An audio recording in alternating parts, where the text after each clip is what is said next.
Veronica è una ragazza molto particolare. Non sono una di quelle ragazze semplici, a cui è semplice tutto, perciò sono particolare un po' in tutto.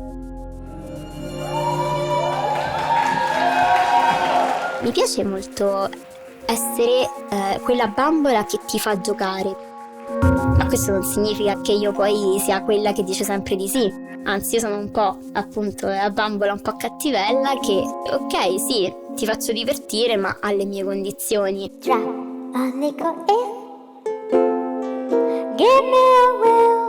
Sono una ragazza indipendente, sì. Non mi faccio molti problemi.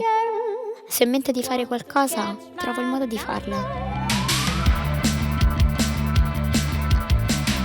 Pure lui si è rifatto il naso, il nostro amico Ryan Gosling. E Nicolas Cage com'era?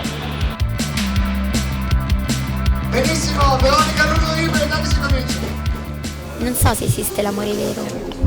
È la treccia della morte. Nessuno riesce ad arrivare fino. Però non ho bisogno di un principe che venga a salvarmi. La prima canzone ha bisogno di una presentazione perché è un mio pezzo che si chiama In My Dreams. Cercavo un musicista.